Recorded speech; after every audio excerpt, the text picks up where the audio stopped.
Iya, selamat malam untuk semua teman-teman pegiat pariwisata dimanapun Anda berada dan khususnya semua pegiat pariwisata yang ada di Kota Super Premium ya, Bung. Tepatnya di Labuan Bajo, Nusa Tenggara Timur ya. Pada malam hari ini kita kembali mau berbicara kembali membicarakan beberapa hal terkait segala dinamika yang terjadi di Kabupaten Manggarai Barat tentunya.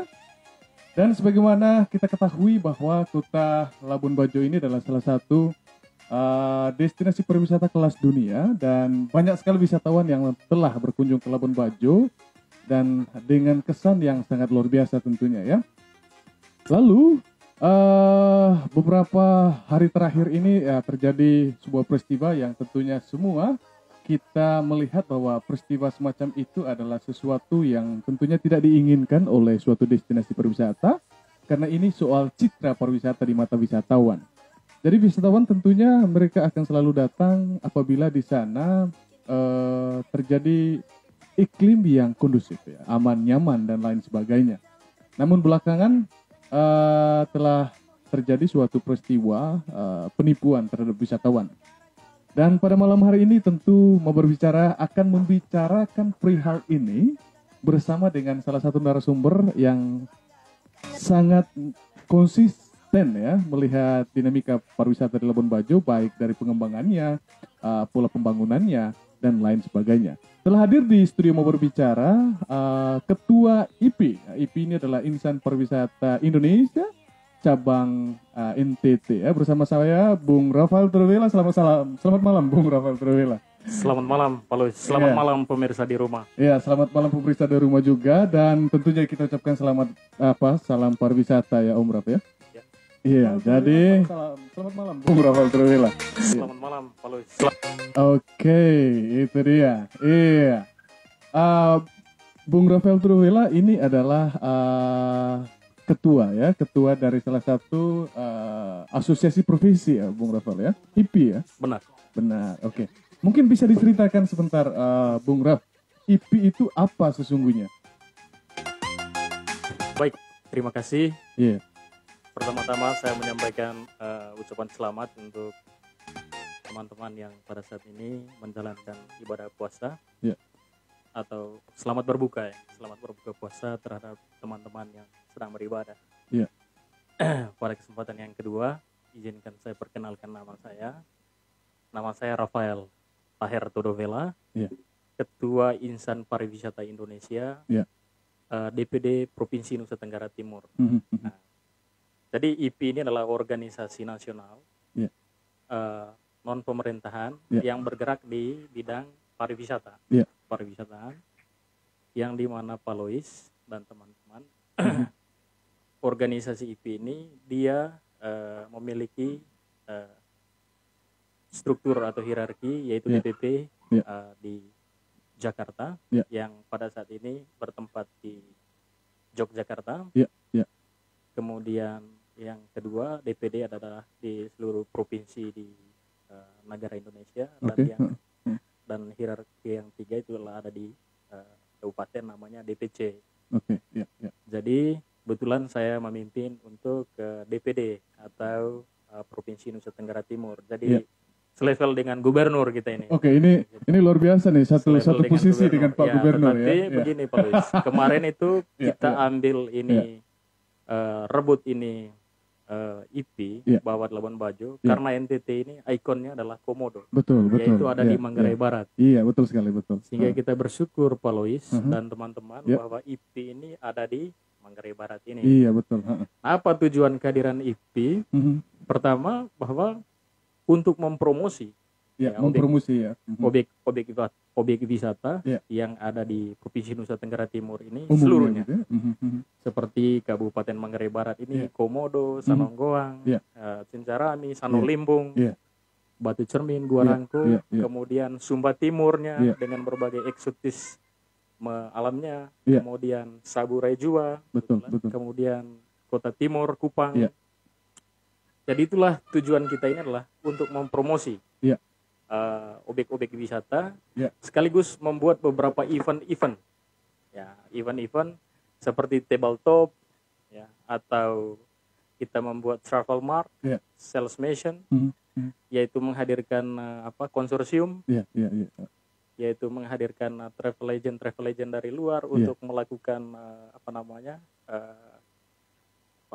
tabletop di sini, sehingga hasilnya nanti untuk anggota-anggota IP yang bergabung dengan kita nanti seperti pengusaha travel agent, perhotelan, souvenir atau tempat oleh-oleh, atau UMKM yang mau menjual dia punya karya kreativitasnya kepada wisatawan. Nah, nanti dia gabung ke IP supaya memperlancar kegiatan marketingnya.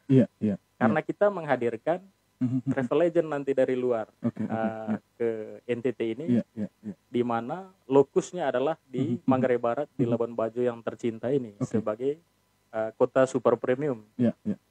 Nah, tentu hal yang kedua saya mau mengumumkan kepada masyarakat NTT, khususnya Manggarai Barat ini, bahwa IP sudah hadir. IP adalah representasi daripada seluruh insan pariwisata yang ada di Indonesia, khususnya di Provinsi Nusa Tenggara Timur.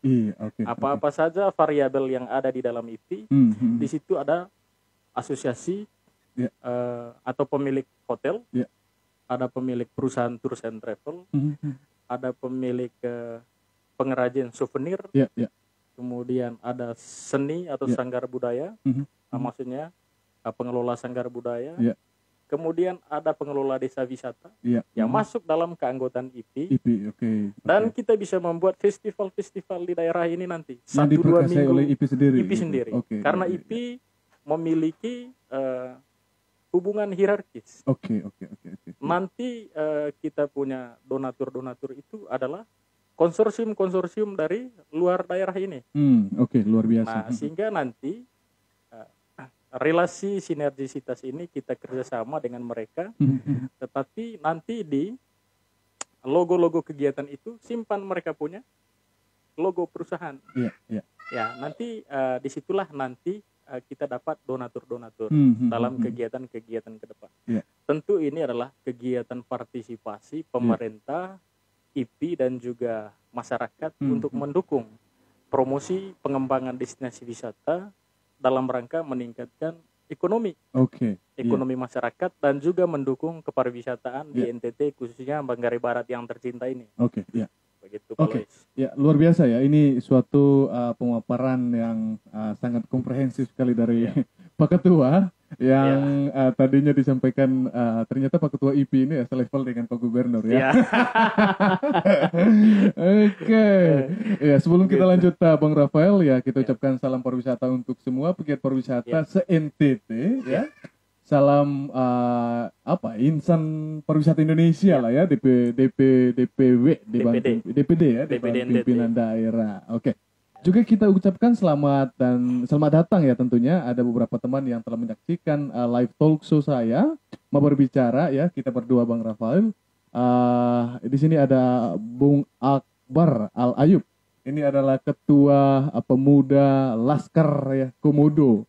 Ya, salam hangat tentunya Bung Akbar ya, dari kami berdua, dari Pak Ketua IP DPD NTT, dan juga bersama saya untuk Bung Akbar dan seluruh teman-teman pegiat pariwisata yang ada di Kampung Komodo, karena di sana juga terdiri dari berbagai unsur ya. Para Akbar itu teman saya, teman perjuangan. Luar biasa sekali. Selamat malam Bung Akbar. Iya, selamat malam Bung Akbar. Silakan di kamera ya. Bung Akbar, selamat malam. Luar biasa sekali. Iya, jadi karena kita pantaunya di sini, ini seri ke-10 undang Kepala Balai Taman Nasional Komodo katanya. Jadi ini memang sangat penting sekali, dan kita ucapkan terima kasih Bung Akbar telah memberikan masukan yang sangat menarik sekali, dan ini sangat tentu kita sepakati. Bung Rafael kembali bahwa eksistensi IP ini adalah salah satu rumah dari berbagai profesi ya, pegiat pariwisata. Lalu ternyata di Labuan Bajo ini asosiasi profesi itu tidak saja hanya Asista ya, asosiasi travel agency, juga tidak hanya HPI, Himpunan Promosi Indonesia, juga tidak hanya Gahawisri, ya juga hanya persatuan teman-teman dive operator dan lain sebagainya.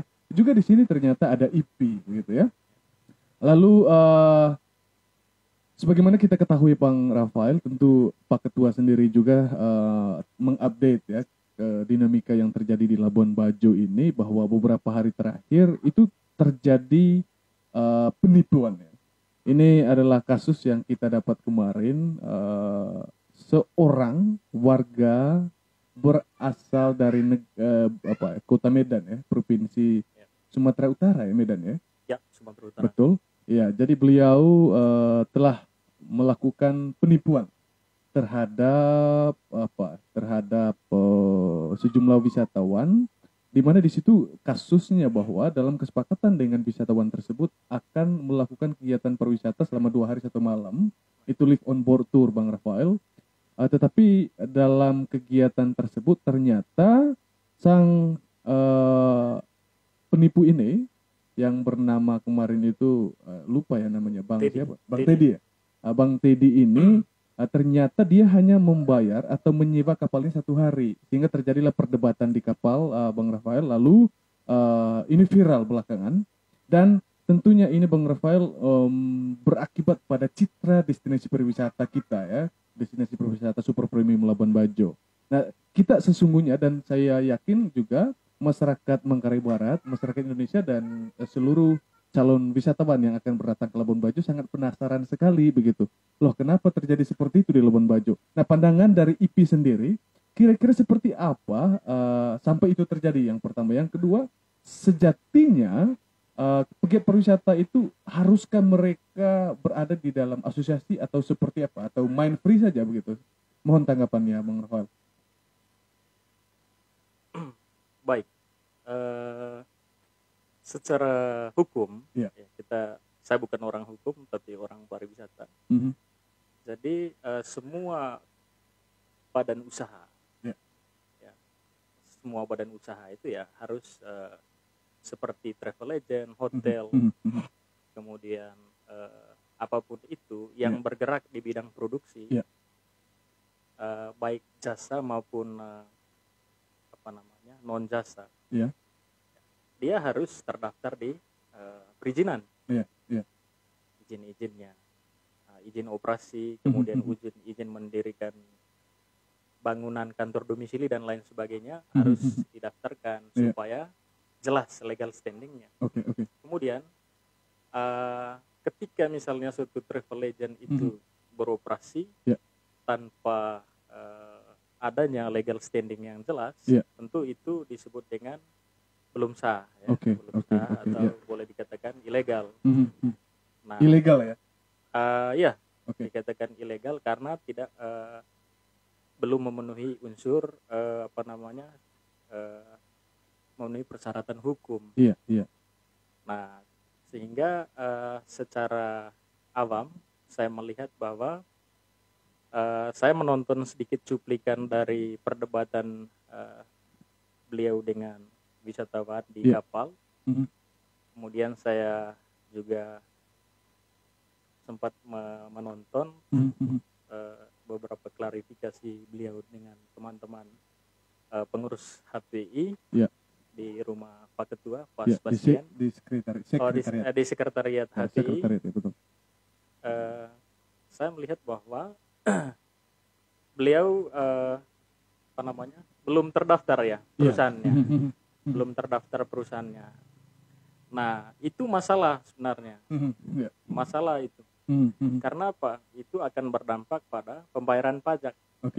Itu secara pendapatan negara, pendapatan daerah. Artinya kontribusi dia sebagai pelaku usaha jasa begitu ya, terhadap bank. Dia berproduksi tapi tidak memberikan kontribusi terhadap daerah atau terhadap. Saya pikir dari sisi etika atau apa, saya pikir perlu didaftar lah dia. Jangan, karena besar resikonya bagi dia sendiri kalau misalnya tamu misalnya kecelakaan. Katakan mati begitu ya? Iya, mati kapalnya atau terhanyut dan lain sebagainya begitu. Saya kasihan lagi dia sesama pengusaha kan? Iya, betul. Nah, dan secara hukum ya tentu itu pidana. Nah, dia masuk penjara, istri, anak, keluarga, ya kasihan ya kan? Betul. Sudah berjuang untuk membangun perusahaan dan tertimpa dengan atau tersandung dengan persoalan karena persoalan perizinan ya. Betul. Kasihan juga. Sehingga solusi saya bahwa terhadap hal-hal semacam itu, IP melihat bahwa travel agent ini kan dari luar daerah ini. Dari luar, betul. Dari Medan, katanya. Dari Medan. Ya. Jadi harusnya ini kan banyak website dan banyak travel agent lokal yang harusnya kita bisa membuat hubungan B2B. Oke. Ya, business to business, ya toh. Artinya bahwa apa? Membangun jaringan dengan pelaku lokal. Membangun jaringan dengan pelaku lokal. Artinya bahwa gunakanlah jasa travel agent lokal. Karena apa? Karena pelayanan kita sama. Kita orang Indonesia sama. Artinya bagi-bagi rezeki. Sehingga apa? Dia di Medan, kita ada di NTT, saling over tamu lah. Itu di business to business.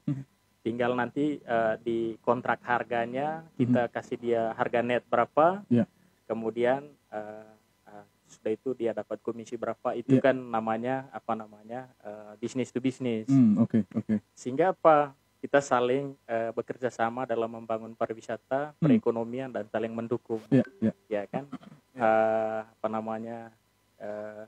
good participation. In a running business. Sehingga apa? Kita dapat teman, betul. Dapat tamu, dapat secara ekonomi, dapat secara sosial, taat hukum, enak jadinya toh. Jadi kita aman dan damai, sehingga tidak terjadi percecokan. Karena apa? Kalau saya lihat kemarin, saya tidak melakukan mengatakan fakta. Ini baru asumsi, karena mungkin saya salah.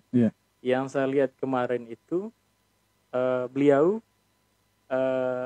diduga harusnya kapal ini dipakai 2 hari. Ya, betul. Tetapi kenyataannya kapal ini dipakai 1 hari. Gitu toh. Dan begitu tamu tanya, kenapa tidak 2 hari ini tripnya? Dalam perjanjiannya adalah tripnya 2 hari. Kenapa kemudian kapal ini hanya dipakai selama 1 hari saja? Betul. Dan si pemilik tamu ini atau si tour operator ini tidak kasih tahu ke kapten bahwa kapal ini dicharter kapal ini sebenarnya dicharter 2 hari. Nah, ternyata kapal ini hanya dicharter 1 hari. Nah, ini yang menyebabkan miskomunikasi atau bahasanya Pak Lois, penipuan. Nah, ya memang penipuan. Karena apa? Uangnya sudah prestasinya sudah dia dapat, tetapi jasanya dia tidak kasih atau kasih hanya 1 hari. Nah, jadi apalagi kalau misalnya dia tidak refund. Nah, jadi menurut saya ke kita orang travel agent lokalnya ini sebenarnya merasa bahwa bagi IP bagi organisasi IP ini hal yang memalukan. Baik. Karena apa? Melakukan suatu bisnis yang tidak fair. Begitu. Bagaimana kita bisa menipu tamu atau menjual suatu paket wisata tanpa ada transparansi, lalu kemudian kita sudah dapat full payment atau pembayaran lunas, tetapi kita tidak memberikan servis sesuai dengan kesepakatan awal. Ya menurut saya ya penipuan. Kemudian terhadap hal itu saya sarankan kepada tamu untuk melaporkan hal itu kalau diduga itu pidana. Melaporkan ke pihak berwajib. Supaya apa? Ya harus diproses. Begitu. Gitu. Atau kalau misalnya itu perdata ya refund gitu kan. Gitu. Iya, saya pikir para Pak Ketua IP NTT bahwa apa yang Pak Ketua IP NTT sampaikan tadi, Bung sampaikan sangat clear gitu ya. Dan tentu kita melihat secara jelas dari kronologis persoalan, memang ini tidak juga terlalu kasar untuk dikatakan bahwa memang pelakunya ini adalah penipu begitu ya. Nah, lalu berbicara pariwisata, Pak Ketua IP DPD NTT bahwa implikasinya itu akan masif ya, kompleks begitu ya. Ketika dipahami dari sudut pandang tujuan dari pariwisata, itu membawa misi yang baik, yang dimana dalam hal ini yang pertama propur ya, bagaimana pariwisata ini hadir untuk meretas kemiskinan bagi suatu komunitas masyarakat di destinasi. Lalu yang kedua projok, di mana dalam hal ini artinya mempekerjakan warga lokal, misalnya wisatawan dari luar atau dia didatangkan dari travel agent dari luar, itu harus menggunakan jasa-jasa dari pemandu wisata, baik itu pemandu wisata maupun travel operator lokal dan lain sebagainya, sehingga orang-orang lokal ini dipekerjakan. Juga misalnya supir taksi driver, jadi mobil pun, kapal dan lain sebagainya. Jadi ini akan memberikan dampak positif dari sisi ekonomi terhadap warga lokal. Nah, dalam kasus ini Pak Raf sendiri bagaimana melihatnya? Baik, begini terhadap keberadaan eksistensi orang lokal. Ini tentang pariwisata lokal. Ini maksudnya berbicara tentang 3 dimensi kehidupan, internasional, nasional, dan lokal. Ya, betul.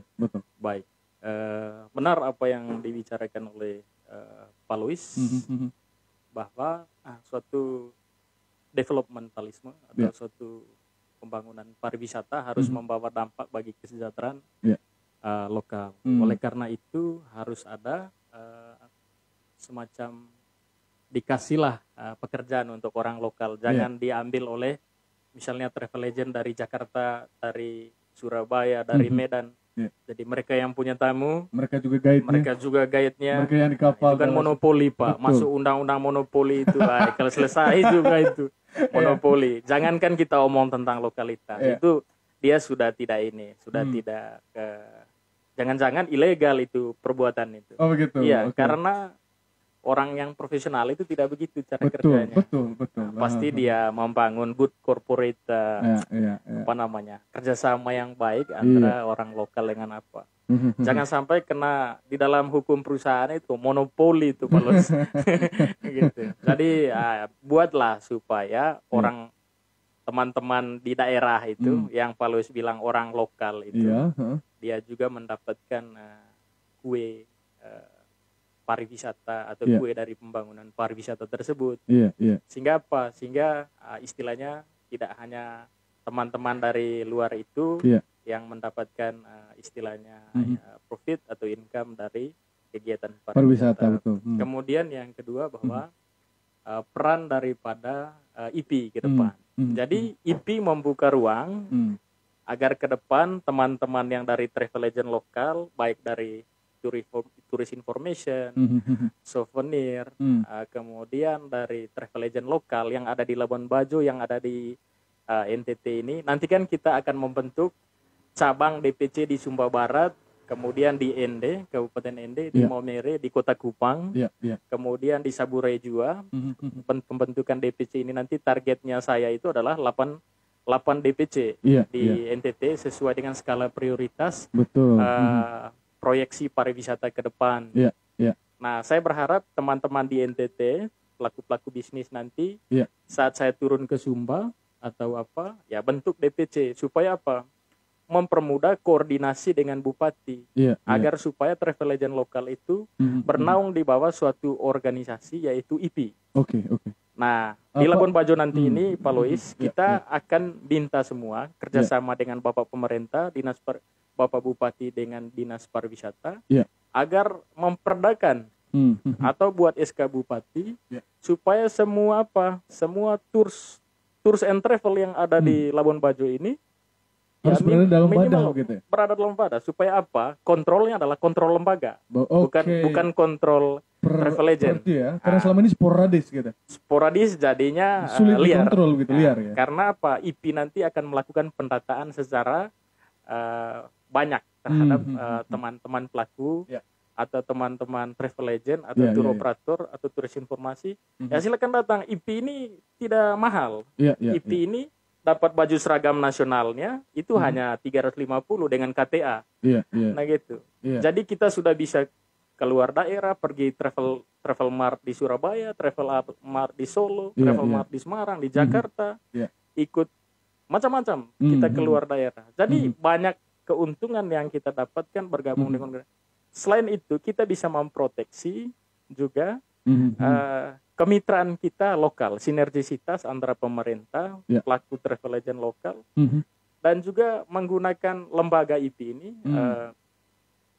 Insan Pariwisata Indonesia ini, untuk bersinergisitas dengan Bapak pemangku kepentingan pemerintah, agar apa? Agar travel agent lokal itu berada di satu lembaga, yaitu IP ini, kemudian dalam pembicaraan terkait dengan hal-hal strategis, maka kita diundang secara lembaga. Begitu Pak Luis. Betul. Undang secara lembaga dalam membahas isu-isu kepariwisataan, proyeksi pariwisata di daerah ini, di kabupaten-kabupaten kota, dan NTT secara keseluruhan. Sehingga apa? Ke depan kita akan membuat banyak program melalui IP. Ada tabletop.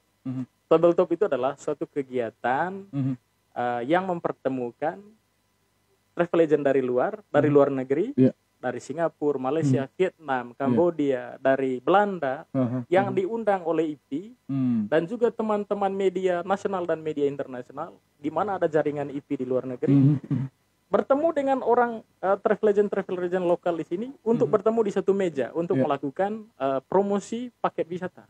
Itu namanya tabletop. Nah, dari pertemuan itu akan terjadi baku tukar nomor. Ketika mereka datang dari luar, kitalah yang menghandle mereka, sehingga terjadi B2B, business to business. Kemudian kita juga keluar, jadi kita tidak bawa sendiri tamu keluar, Pak Lois. Jadi jangan monopoli kita. Kita kontak teman-teman yang sudah ketemu kita. Misalnya Pak Lois dari Belanda, hello Mr. Lois, I would like to go to Netherlands next week. Would you please arrange my trip in the Holland, and I would like to see some beautiful city is like Rotterdam. I would like to see the Den Haag. Would like to see the beautiful girl, and so on. Of course, yang pastinya bahwa you say that, come. Gitu. Terjadilah suatu business, bisnis yang baik antara terjadi simbiosis mutualisme. Nekan gope ya, jangan begini Kak. Istilahnya monopoli. Kita yang punya tamu, kita guide sendiri. Monopoli Pak, nanti dipukul orang di tengah jalan. Nah artinya Pak Raf, dari kasus yang terjadi, yang sekarang ini viral dan sudah disikapi oleh salah satu asosiasi profesi di Labuan Bajo ya, Kabupaten Manggarai Barat, yaitu HPI, dilihat atau dapat disimpulkan bahwa ini adalah bagian dari tindakan yang meminggirkan peran pelaku wisata di Labuan Bajo begitu ya, dan tentu ini sudah mudah dan dibulatkan untuk disebut monopoli ya. Tentu ini tidak diperbolehkan tentunya. Saya sangat dilarang oleh undang-undang. Begitu ya. Sangat dilarang. Itu bisa bawa ke kalau ada yang gugat ya gugat saja. Karena betul. Itu monopoli, ambil semua jenis bisnis. Betul. Oke. Nah, saya melihat dari sudut yang lain gitu ya.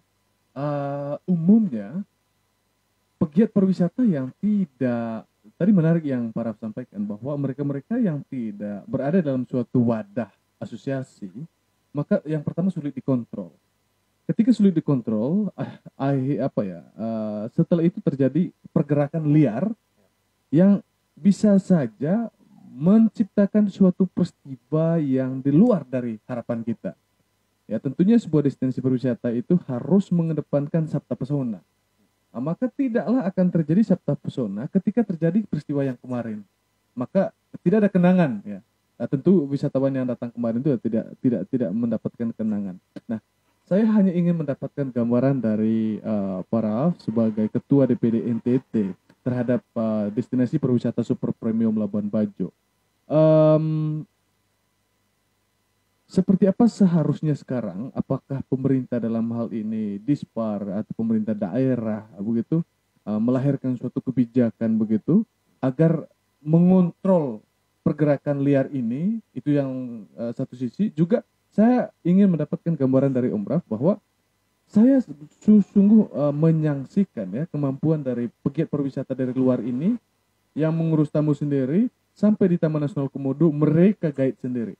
Saya tidak tahu bagaimana mereka cara menjelaskan ya, atribut pariwisata yang ada di dalam kawasan Taman Nasional Komodo sebagai kawasan konservasi, begitu. Nah, misalnya begini maksud saya Pak Raf. beberapa tahun lalu itu terjadi salah satu peristiwa mati. Salah satu diver dari Singapura, jika saya tidak salah, itu adalah General Manager Telkomsel. Dia dipandu oleh salah satu dive guide dari luar daerah kita yang tidak mengenal baik seperti apa karakter dive spot di sini. Lalu ketika wisatawan menggunakan jasa mereka dan mereka bypass tanpa memanfaatkan relasi tour dive operator lokal, akhirnya begitu diving mereka langsung mati satu orang. Nah, inilah yang menurut saya dampak-dampak yang paling fatal, dan juga tentunya terjadi kerusakan marine biodiversity. Nah, terlepas dari kita membicarakan untuk biodiversity-nya, kalau seandainya di daratan dan dampak terhadap destinasi pariwisata kita, kira-kira para sebagai pegiat pariwisata dan berada dalam sebuah asosiasi profesi seperti apa tanggapannya? Baik, Pak Lois, gini. NTT dan Manggarai Barat ini adalah satu provinsi, dan Manggarai Barat ini adalah satu kabupaten yang ada di dalam provinsi NTT. Tentu di dalam kabupaten ini ada otoritas yang tinggi, yaitu kepala daerah, bupati, dan DPRD Kabupaten Manggarai Barat. Jadi secara hukum jadi saya bukan orang hukum, tapi saya mengerti tentang bahasa hukum. Secara hukum bahwa pemerintah untuk memproteksi, karena tugas daripada pemerintah itu adalah regulasi, yaitu fasilitator, mediator, dan katalisator. Yaitu fungsi regulasi daripada pemerintah ini adalah mengatur, mengatur terkait dengan penyelenggaraan pelaksanaan kegiatan kepariwisataan. Contohnya begini. Berapa asosiasi pariwisata yang ada di Manggarai Barat? Ini harus diinventaris. Inventaris. Misalnya yang pemandu wisatanya apa namanya? HTI. Kemudian yang untuk urus bisnisnya berapa? Misalnya yang nasionalnya berapa, yang lokalnya berapa? Misalnya yang nasionalnya adalah ASITA, ASPI, IPI, dan lain-lain. Kemudian yang lokalnya apa misalnya? ASKB dan lain sebagainya. Itu harus diinventarisir, lalu dibuat dalam suatu payung regulasi. Bahwa harus dibuat dalam regulasi bahwa semua tour operator yang datang dari luar, di dalam bunyi perda itu adalah wajib berafiliasi dengan travel agent yang sudah bergabung dalam asosiasi-asosiasi ini. Kalau misalnya ada travel agent dari luar yang belum tergabung dalam asosiasi-asosiasi ini yang sudah ada di bahwa akan dikenakan sanksi administrasi bila perlu pidana. Ketika misalnya nanti pidana, maka akan dipantau oleh Pol PP. Karena Pol PP adalah polisinya bupati, polisinya suatu daerah. Artinya bahwa dibuat dia punya perdanya baik-baik, pembukaannya. Kemudian isinya adalah di mana dalam isi perda itu adalah memuat tentang kepentingan perlindungan terhadap asosiasi-asosiasi dan pelaku usaha lokal dan guide-guide lokal. Sehingga terhadap travel agent dari luar yang tidak memakai jasa travel agent yang sudah tergabung di dalam salah satu lembaga atau asosiasi yang sudah ada, dianggap bahwa dia itu melanggar perda. Sehingga eksekutornya nanti adalah Pol PP. Pol PP yang sidak. Begitu. Bila perlu jangan datang. Portal ya. Nah, karena apa? Itu namanya adalah ruang hukum yang diberikan oleh negara terhadap daerah. Sehingga perda itu harus hadir. Perda perlindungan terhadap pengusaha lokal yang beroperasi di sini. Karena apa? Ini negara hukum. Jadi aturan harus berlawanan dengan aturan. Gitu. Tidak bisa main hukum rimba, Pak. Begitu. Aturan ketemu aturan. Sehingga terciptakanlah peradaban, pariwisata yang beradab, jadi manusia yang beradab, yang mengerti tentang modernitas dan kemanusiaan dan lain sebagainya. Sehingga apa? Kedepannya kita berbisnis dilindungi oleh regulasi, kerjasama yang baik dengan pebisnis dari luar yang kerjasama yang baik dengan pemerintah, sehingga terjadi adalah good corporate of business, atau yang disebut dengan kerjasama tripartit yang baik, yaitu pemerintah, pekerja dan pelaku usaha. Pekerjanya adalah guide profesi, kemudian pelaku usahanya adalah IT, travel agent yang gabung dalam IT, kemudian pemerintahnya adalah pemerintah daerah, DPR dan bupati. Oke.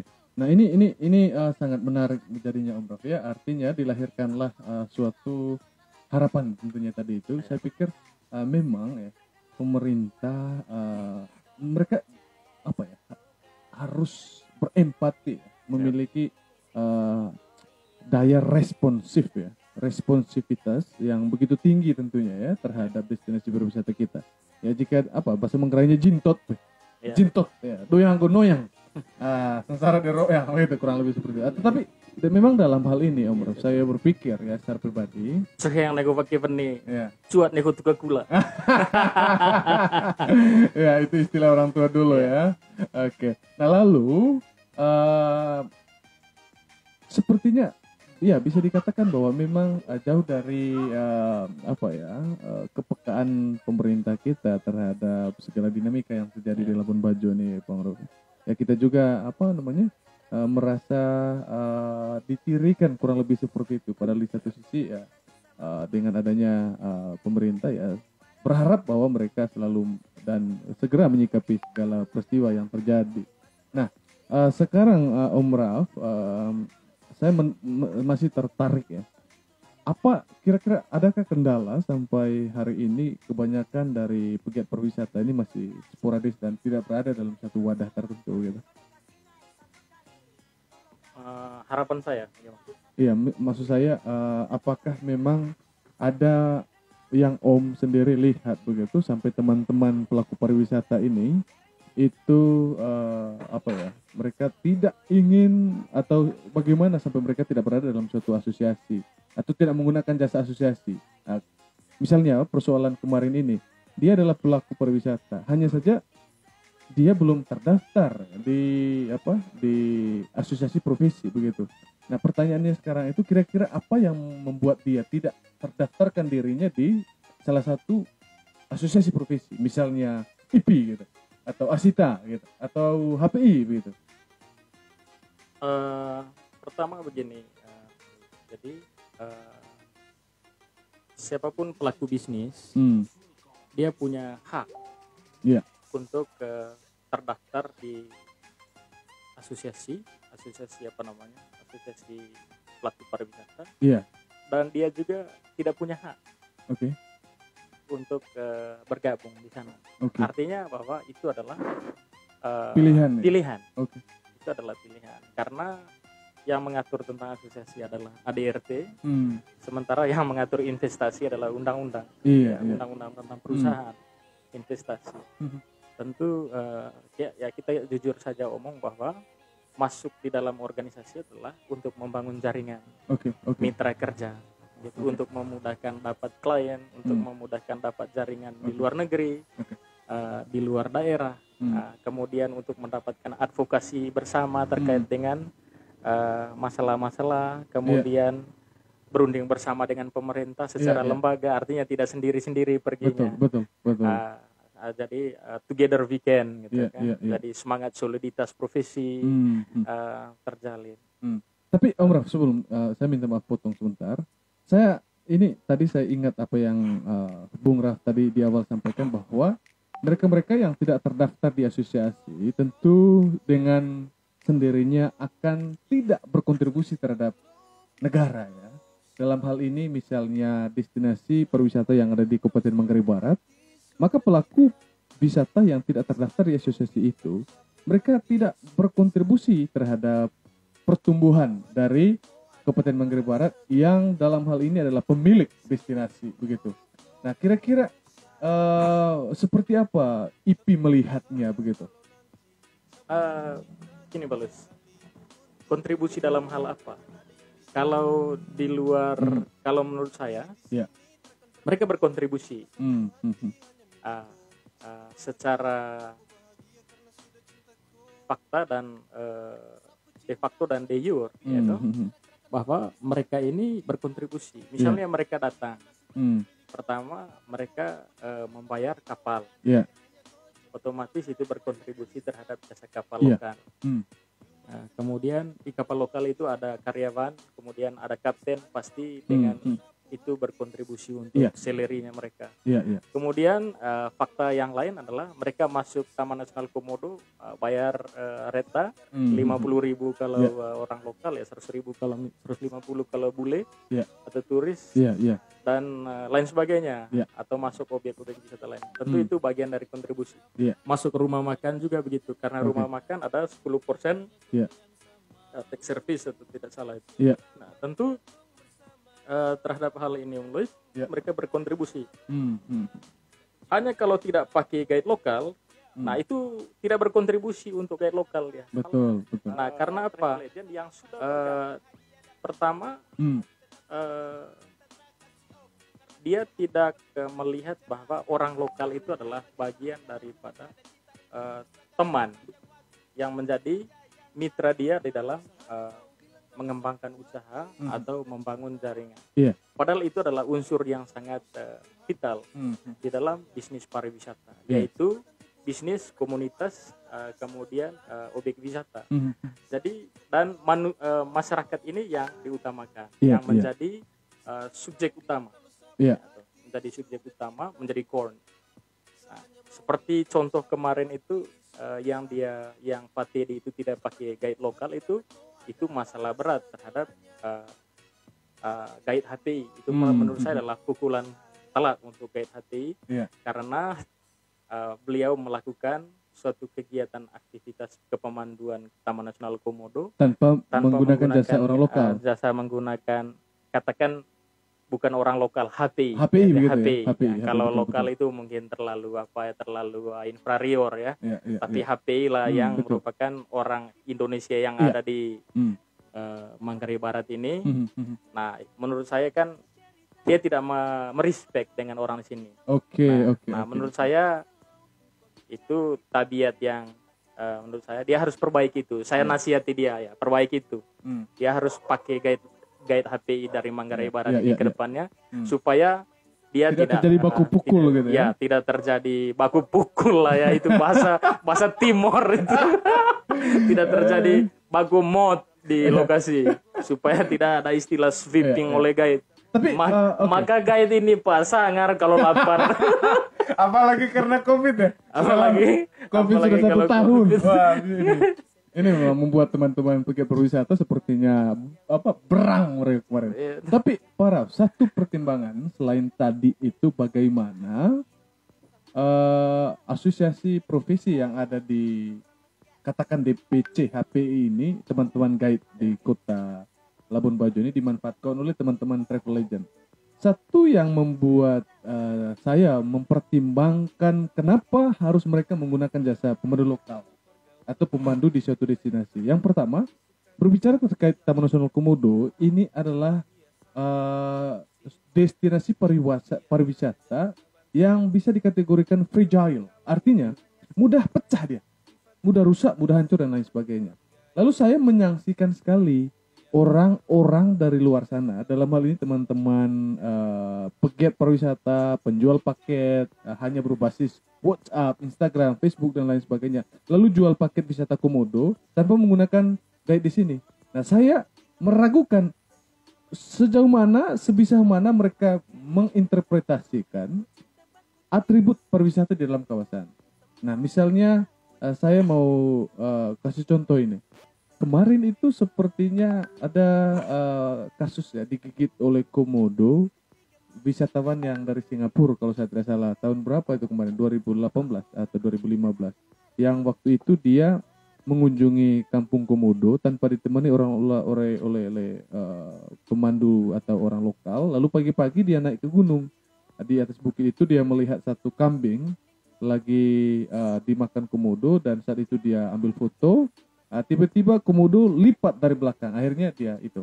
Nah, Sehingga saya pikir Pak Raf, dari hal-hal seperti ini, memang pemandu wisata di suatu destinasi itu bukan saja dibutuhkan untuk mereka dipekerjakan, tetapi lebih kepada bagaimana pariwisata itu tidak menyebabkan yang pertama kerusakan ya, mungkin kerusakan di destinasi, juga tidak menyebabkan wisatawan itu sendiri mengalami kecelakaan begitu. Atau bagaimana Om melihat hal ini? Ya, jadi di sini kuncinya ada pada pemerintah sebagai regulator, pembuat regulasi. Harus diatur kuotanya. Misalnya begini, dibuatlah regulasinya, masuk Taman Komodo persyaratannya seperti apa, kemudian berapa orang per hari, kuota lah ya. Gitu.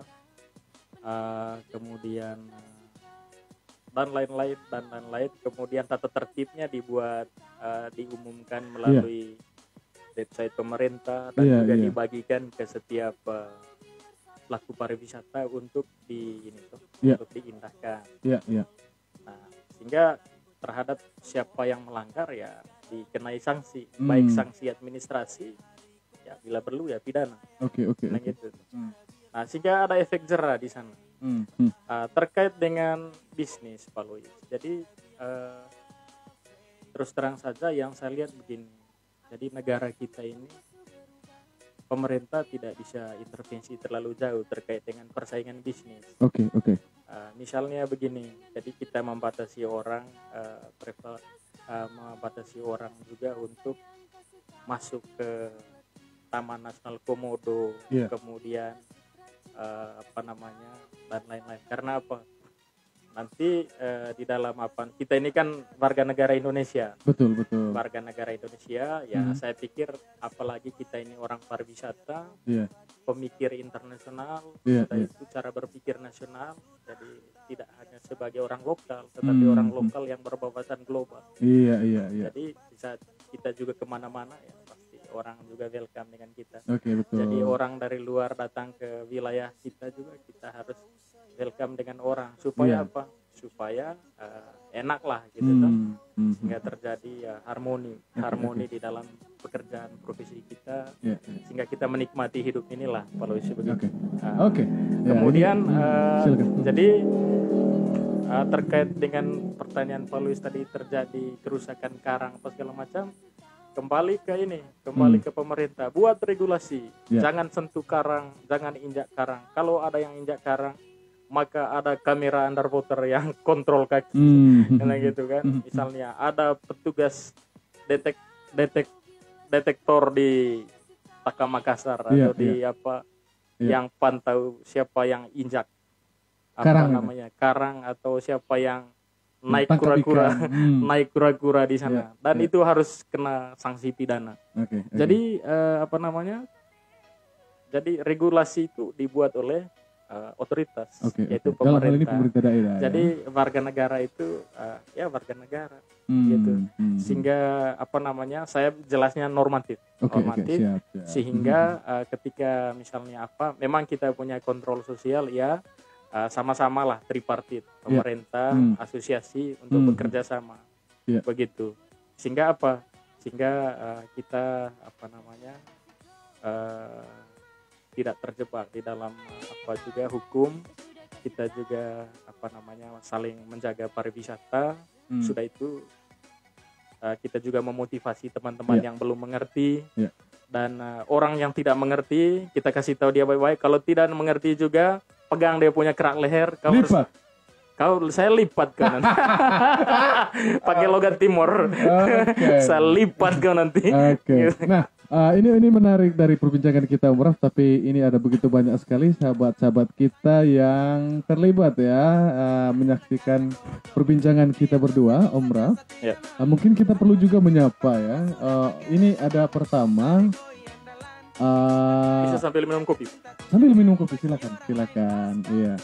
Jadi saya bersama Bung Raf untuk mengucapkan terima kasih begitu ya atas partisipasi dari teman-teman semua yang selalu setia begitu menyaksikan bincang-bincang kami berdua terkait seperti apa dinamika pariwisata yang ada di Labuan Bajo. Oke, tentu kita ingin menyapa beberapa sahabat kita di sini yang sempat komen ya.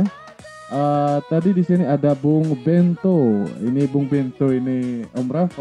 Kita Bung punya. Bento, selamat malam. Say hello ke sana, Prof ya. Selamat malam, Bung Bento. Iya. Jadi Bung Banto ini menyampaikan selamat malam Panglima Pariwisata Manggarai Barat, salam hormat dari Lingko Sepang. Salam tempat kelahiran saya. Luar biasa. Lalu ini dari salah satu pemuda yang energik ya, yang sekiranya beliau juga adalah salah satu tokoh muda yang luar biasa dari wilayah Berang ya. Ini ada Melkior MBI. Ya, Bung Melki ya. Oke, tentunya kita ucapkan selamat malam Bung Melki dan semoga di malam hari ini ya sehat ya. Salam untuk keluarga, salam pariwisata. Lalu juga ada dari Bung Aidin fotografi Labuan Bajo Wemata ya. Terima kasih, salam semangat. Ini emoticon fire. Tapi bukan bara api ini sepertinya. Ya, juga di sini ada Bung Felix ya, Bung Felix de la Gaintang Overland. Ya, ini sahabat lama kita Om Raf. Ya, selamat malam Om Felix dan terima kasih telah menyapa, berinteraksi dengan kita. Salam pariwisata. Ini adalah pegiat pariwisata, taksi driver. Juga ada Kakak Nona, wah ini luar biasa datangnya dari Berang juga ini Om Raf. Ya ini Inuk Heni. Ya kakak perawat ya. Selamat malam kakak perawat, salam dari Labuan Bajo. Semoga di malam hari ini malam apa Om Raf? Malam Kamis ya? Malam Kamis. Iya malam Kamis ya. Ya sehat lah ya, salam dari kami semua. Semoga always happy di Berang sana. Dan ini ada dari Florence Pinisi Boat ya. Terima kasih ini semua keluarga besar Florence ya. Ini juga adalah salah satu penyedia jasa moda transportasi kapal wisata yang ada di Labuan Bajo dan telah menyimak diskusi kita sejak beberapa menit yang lalu. Oke. Nah, ini menarik Om Raf. Jadi saya pikir ya beberapa hal yang Om Raf telah sampaikan tadi sangat menarik untuk dibagikan pada malam hari ini ya dari Om Raf sendiri dan saya ingin mendapatkan pernyataan terakhir lah ya sebelum kita tutup Om Raf ya. Mungkin ada yang Om Raf sampaikan. Silakan. Baik, terima kasih Pak Lois bahwa saya menyadari bahwa Labuan Bajo ini menjadi kota super premiumnya baru kemarin ya, baru 2017 lah ya. Dan waktu kita SMA dulu itu Labuan Bajo ini belum apa-apa. 2007, 2006 itu masih sepi. 2013 Silkomodo. Jadi ini adalah suatu suatu kemajuan yang sangat pesat. Dan tentu seiring dengan kemajuan itu akan banyak tantangan di dunia pariwisata, seperti kultur shock, kemudian banyaknya kriminal, banyaknya kekacauan, dan inilah yang disebut dengan dinamika, peradaban sosial dan peradaban bisnis dan lain sebagainya. Dan fakta ini terjadi di mana-mana, Pak Lois, bukan hanya di Manggarai Barat, Labuan Bajo, tapi luar biasa Pak Lois ini. Anak muda yang energik, cepat tanggap dalam jadi radio ini adalah radio milik Pak Lois, podcast. Jadi milik Pak Lois yang mengangkat isu aktual. Jadi saya memberikan apresiasi kepada sahabat saya ini, aktivis yang sudah mengundang saya di kesempatan ini. Saya kembalikan bahwa dalam peradaban seperti ini, bahwa dinamika ini sering terjadi. Jadi dan terima kasih Pak Lois sudah mengambil suatu respon sosial yang bagus di dalam menjawab suatu kenyataan ini untuk cepat-cepat memberi klarifikasi kesadaran pada publik bahwa persoalannya seperti ini dan solusinya seperti ini dan mudah-mudahan Bapak pemerintah juga ya mungkin bisa melihat nilai kecil dari diskusi ini tetapi bisa dirumuskan dalam suatu frame kebijakan pemerintah.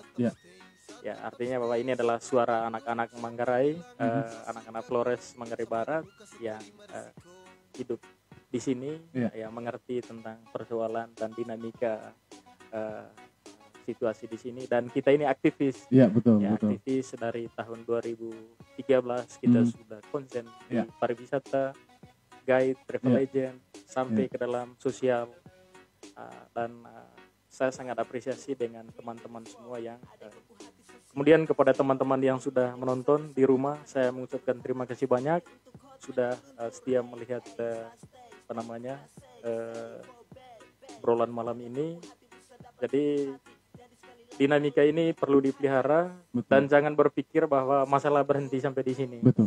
Karena rumusannya, di mana ada kemajuan ekonomi yang pesat, di situ adalah pertumbuhan kriminal, pertumbuhan kejahatan di situ. Maka selalu waspada, selalu berdiskusi dan membuka diskusi seluas-luasnya agar selalu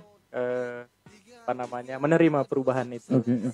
Kemudian bahwa jangan berpikir bahwa tantangan ini berhenti sampai di sini. Tidak, tantangan akan selama hayat masih di kandung badan, tantangan terus berjalan. Oleh karena itu teruslah berdiskusi, bergandengan tangan, jangan pecah kongsi, selalu hidup dalam semangat solider, dan jangan lupa berdoa, Pak. Sudah itu membangun komunikasi baik dengan Bapak pemerintah, DPR, kemudian pihak yudikatif, kepolisian, kejaksaan, Pol PP, kemudian Bapak-Bapak DPR, supaya apa? Supaya membangun daerah ini secara tripartit, pekerja, pebisnis, dan pemerintah, sehingga Indonesia ini makmur jaya. Mantap. Luar biasa. Mantap. Dan terima kasih kepada teman-teman pelaku pariwisata, dan saya nasihati kepada teman saya dari Medan, Pak Teddy, jadi itu koreksi kita. Jadi tetap berusaha, Pak Teddy, berusaha, karena apa? Saya juga manusia, Bapak juga manusia. Betul. Tapi kita punya ini kesempatan untuk mengubah diri. Tapi itulah manusia. Jadi kita sesama pelaku pariwisata tetap semangat dan sambil refleksi untuk kemudian merubah dari hari ke hari. Semoga Tuhan memberkati. Salam hormat. Oke. Ya, itu dia pernyataan terakhir ya, 1-2 hal yang sangat luar biasa sekali. Pak Ketua DPD NTT IP telah menyampaikan closing statement yang sangat menarik sekali. Sedikit lagi, silakan. Bahwa IP menerima pendaftaran anggota travel agent yang ada di Labuan Bajo, NTT. Tidak, karena pembentukannya dulu di Labuan Bajo. Betul ya. Maka jadi sekretariatnya di Goloko ya. Sekretariat DPD di Goloko. DPD NTT ya. Kita bersyukur bahwa DPD di Labuan Bajo, bukan di Kupang, di Kupang. Jadi selevel dengan gubernur kita dengan gubernur, tetapi adanya di Labuan Bajo. Besok ini saya ke Kupang, ketemu Bapak Gubernur dengan Kepala Dinas Pariwisata NTT untuk membicarakan terkait dengan strategi pembangunan pariwisata di NTT. Luar biasa. Sehingga walaupun kita berada di Labuan Bajo, tetapi setiap ada pertemuan tetap ke Kupang. Itu namanya adalah, jadi jarak itu tidak akan memisahkan kita. Gitu. Jadi saya mengundang kita semua untuk bergabung di IP. Toh emang mahal tadi. Tidak mahal ini. Yang penting kita bersama-sama di dalam suatu lembaga. Tidak bersama-sama dalam satu lembaga. Advokasi bersama-sama, jangan berjalan sendiri. Begitu. Uang hanya 350.000, dapat baju seragam IP nasional seperti ini dengan KTA. Gitu dengan KTA, dan kita sudah sah menjadi saudara di dalam organisasi pariwisata. Oke, saya mengajak kita semua.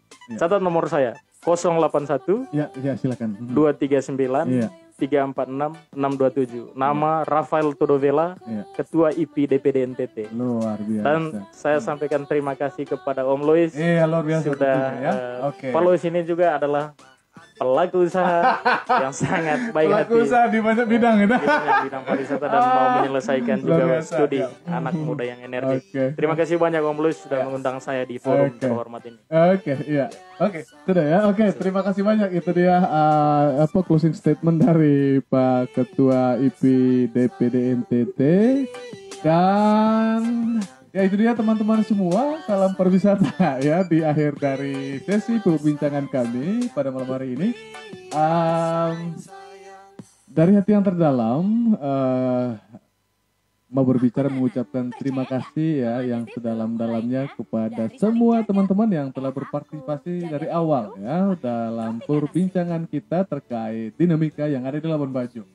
Seperti yang dihimbau atau disampaikan oleh Pak Ketua DPD IP ya NTT tadi, bahwasannya bagi teman-teman pegiat pariwisata, apapun profesi Anda, penting sekali untuk berada dalam suatu wadah ya, wadah profesi asosiasi profesi ya. Dan di sini ternyata telah dibuka pendaftaran untuk teman-teman pegiat pariwisata untuk jikalau ingin bergabung di asosiasi profesi, maka salah satu pilihannya adalah IP.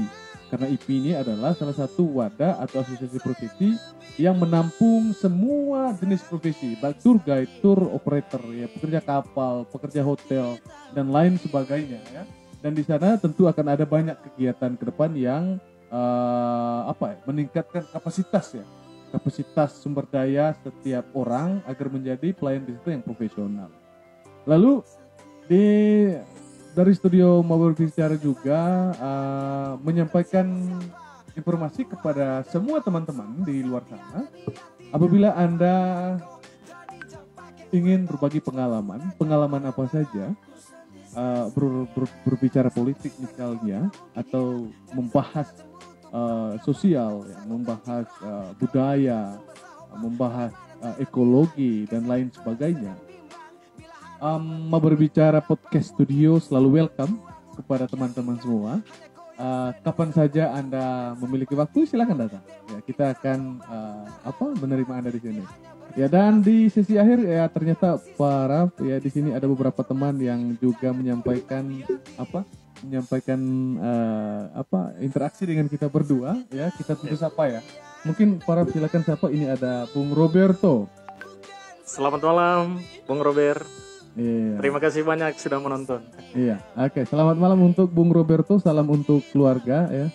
Bung Roberto ini salah satu pelaku usaha jasa juga, pegiat pariwisata. Ya, anak muda yang sukses. Luar biasa. Beliau mengatakan salam semangat Pak Ketua berdua. Oke. Dan di sini Terima juga, kasih. iya.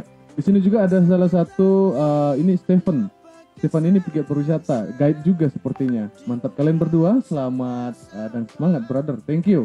Ya, dan ada Bung Melki taxi driver, ucapkan mantap saja. Oke. Terima kasih Om Melki. Ya. Oke. Jadi itu dia teman-teman, sedikit perbincangan kami terkait seperti apa dinamika di Labuan Bajo. Atas kebersamaan kita malam hari ini, kami ucapkan terima kasih. Saya Alusius Tim Karya, host dari Mabar Bicara, mengucapkan terima kasih banyak atas partisipasi kita. Sampai jumpa di acara serial podcasting Mabar Bicara besok ya. Kita besok akan berbicara dengan live talk show juga dengan salah satu mantan penyiar dan jurnalis. Juga dia adalah penulis buku terbanyak. Dia adalah penulis puisi yang terbanyak dari Ambon. Dan sekarang berada di Labuan Bajo dan rencananya besok beliau akan hadir di Mabar Bicara Studio untuk membagikan pengalamannya dalam hal public speaking. Oleh karena itu teman-teman, mari kita saksikan juga besok mulai pukul 8 malam. Ya. Oke, sampai jumpa teman-teman. Terima kasih banyak atas kebersamaan kita pada malam hari ini. Salam sehat dan salam pernikahan. Terima kasih banyak.